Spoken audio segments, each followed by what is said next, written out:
Hello, ladies and gentlemen, boys and girls. Welcome to episode 232A of Tales with Terry. I'm your host, Terry Ryan Jr. I hope you can hear me well here. My mic broke, so I'm just using the computer. If it's of poor quality, I apologize. It's only going to be today.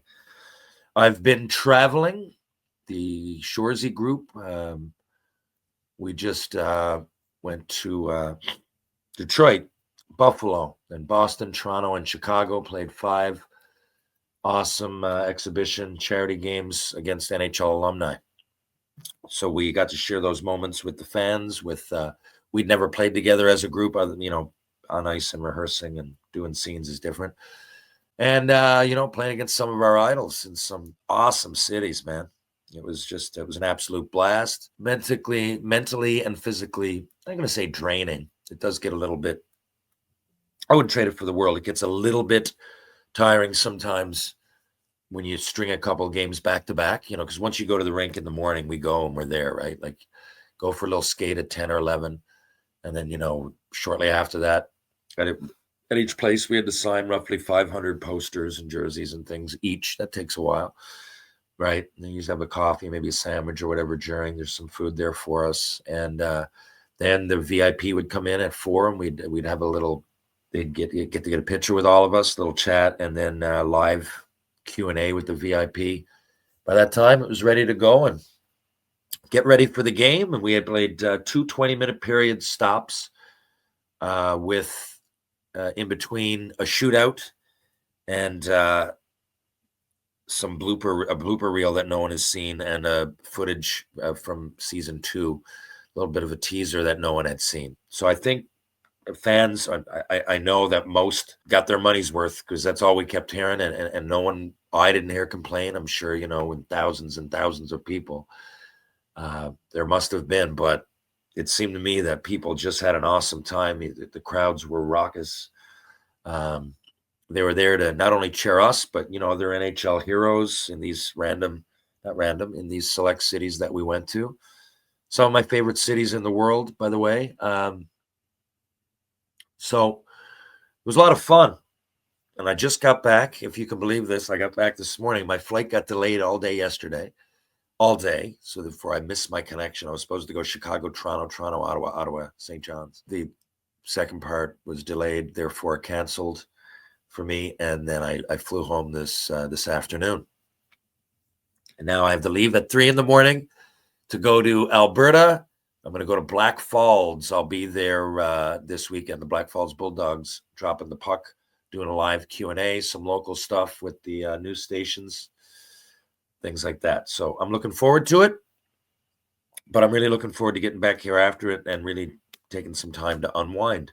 I was reading something, I wonder what I was going to talk about today, and something just fascinated me on the plane. I often go on the plane and I'll download. I know these days you can probably buy Wi-Fi on most flights, or it might be given to you. I know that as an Aeroplan member, when I'm on Air Canada, it's just next to nothing. I don't know, $5 or $10, or I got so many points. I often just pay the 800 or 1,000 points, whatever, for internet for the flight if it's a longer one.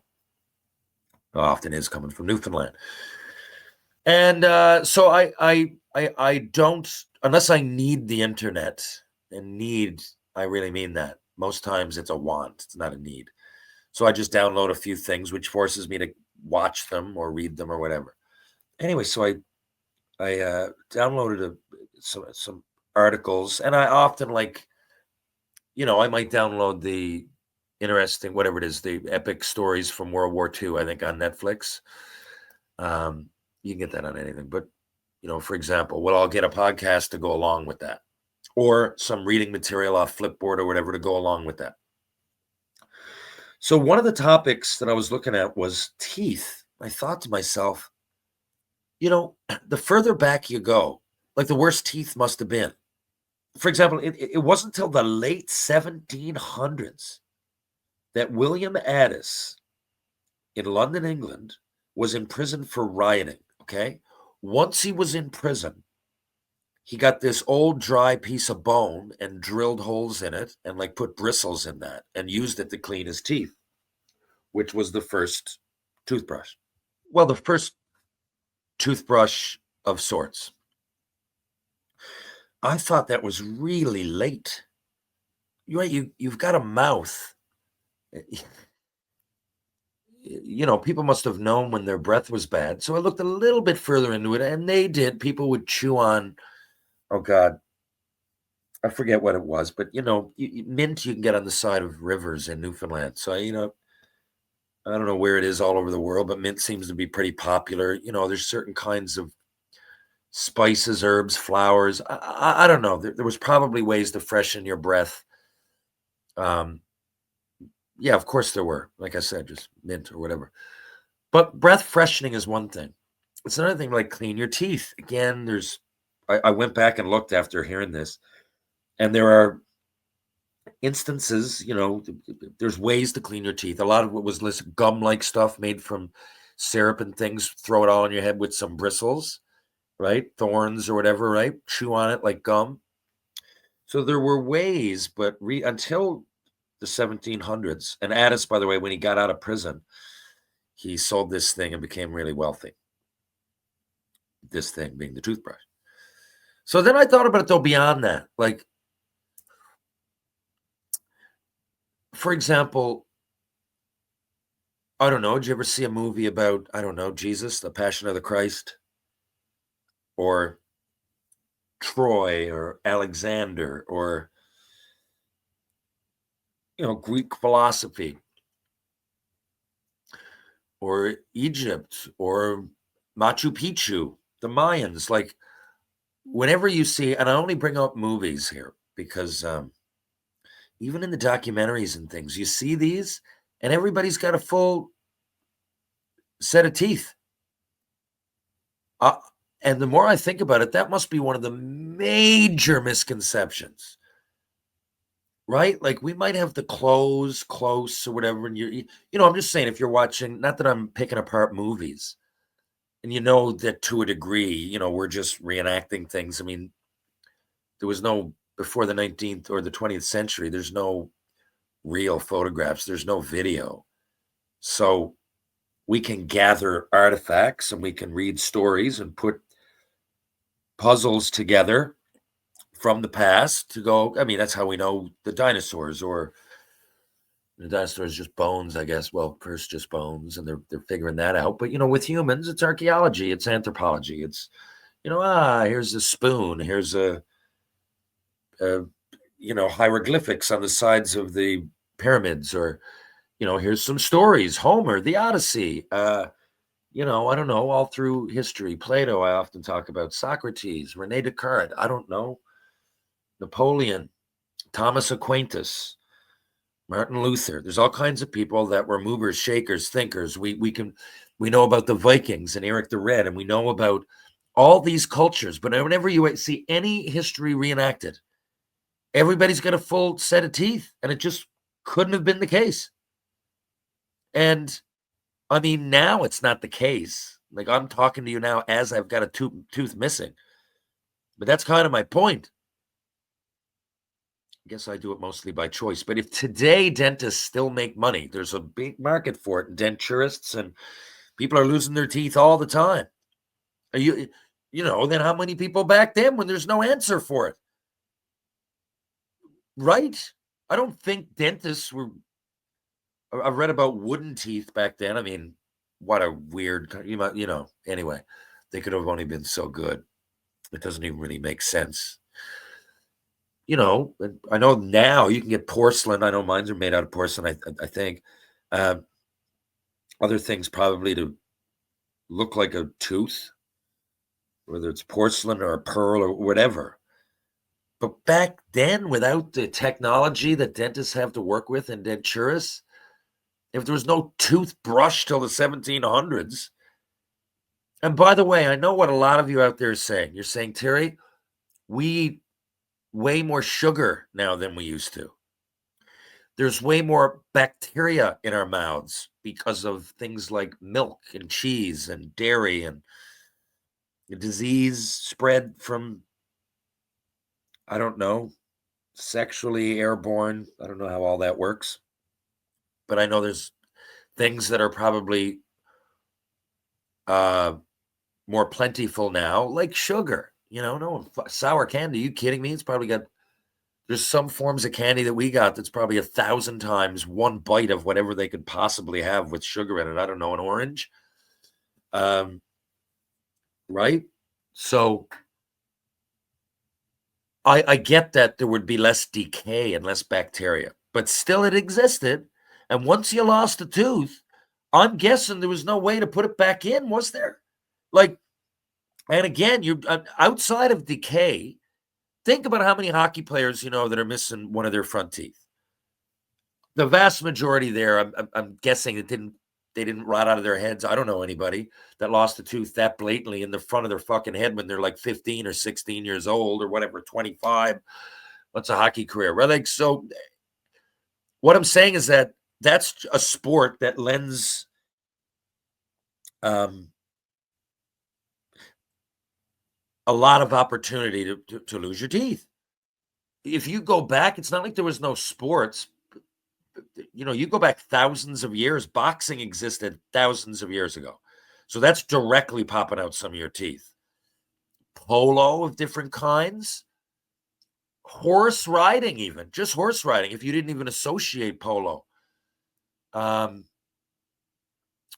were other type, like baseball-ish games. A lot of wrestling. Like, those things go back thousands of years. Now, think about it. There's a large portion of just hockey players that I know that are missing their teeth. Now, there was all kinds of games as physical back then. You want to keep going? We can go to the Roman gladiators. Jesus, they probably think about if they were just lucky to make it out alive, what they must have looked like. You could be like 23, Brad Pitt-looking motherfucker with the fucking hottest girl around. Whatever it would be, they must have had their version of high school prom, or I don't know, group graduation or something. And, or you see this goddess girl that you're just like, oh man, she's awesome. And you ask her out and you're so excited. I don't know, she fell off a fence the next day and she sees you and she's got 4 of her front teeth missing. Again, I'm not judging this hypothetical woman, but I'm saying that must have happened a fucking lot. And that changes things. Or maybe it was just like fucking brands of jeans to us. You don't even notice, right? Oh, yeah, there. Mary Beth lost her bottom row again. Or not again. Lost her bottom row. That's it, I guess. Like, Now, on top of that, what about glasses? Right? Like, a lot of people need glasses. So wouldn't they have back then? That doesn't see, like, the evolution takes a long time. Right? Now I can literally see we're eating more sugar. I could say screen time, right? So there's a direct difference with the past that way. You might say to me about your eyes, when my eyes get bad from screens and there was no screens back then. Fair enough. But I went to kindergarten in the 80s, graduated high school in the 90s. And that whole ride, there wasn't much screen time. I suppose you could say television. It really wasn't a lot. And some people I knew barely watched it. We were definitely more active. But I'm just saying, like, half of my hockey team needed glasses to some degree. Students, I'm just looking around my classroom right now in my head, right? I'm seeing lots of students from back then. I'm going back to grade 3 and 4 and shit. And if they needed, and I'm thinking right now, one dude that his parents wouldn't even let him have a TV. So the screens he saw were on the Jumbotron at a hockey game. Actually, not even that, because there was none. So I don't know if that's an excuse. I mean, look back. There was no screens per se in the 1920s and shit. All kinds of people. If you look back at the first photos, there's people with glasses on.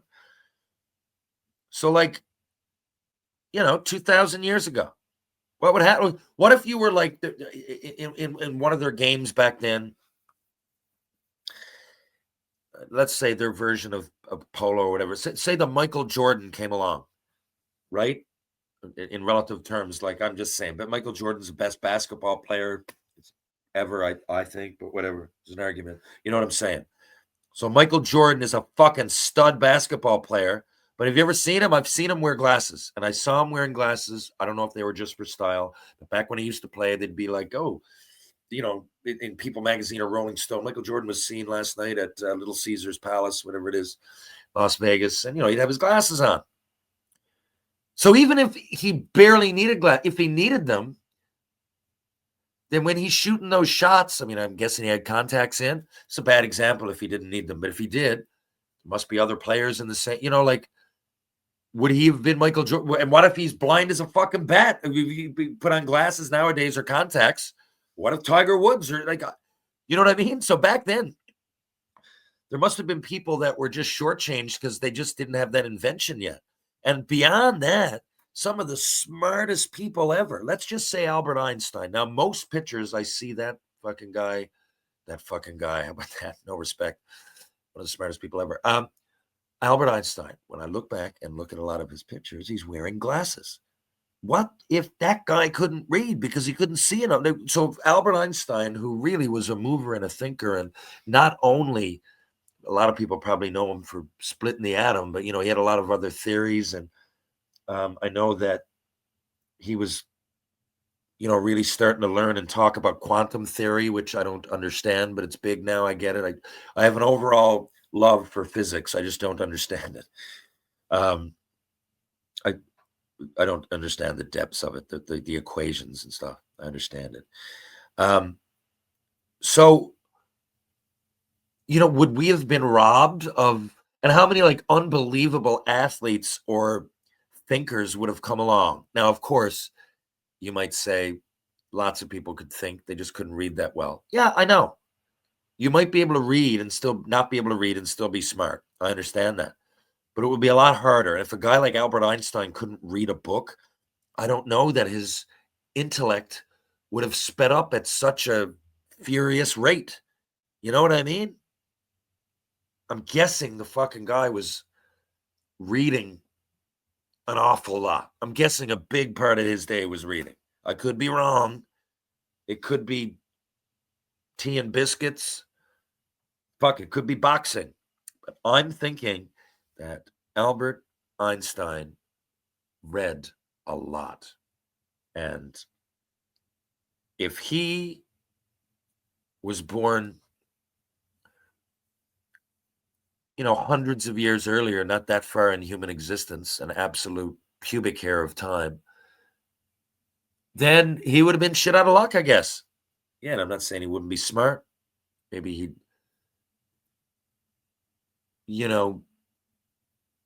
be a music guy or yeah, I mean, or whatever. You could still be a philosopher, a thinker, a scientist even.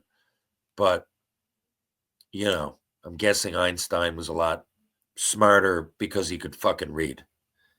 And I don't know, you just keep going back in time and just think about how many people who were just sitting there, just ready to explode and with athletic ability or a keen intellect, but just couldn't do anything about it.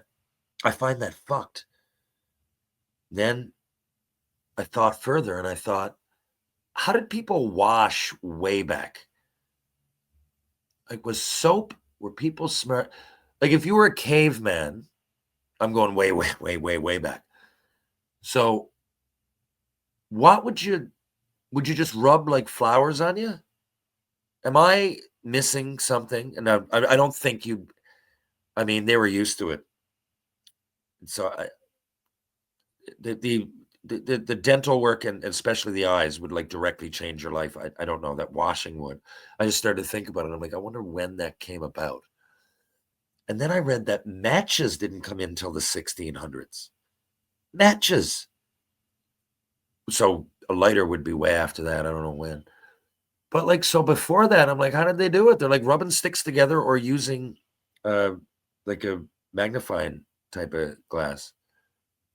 I'm going, wow. So all those like fires all those cultures, civilizations that had it knocked, never figured out a match.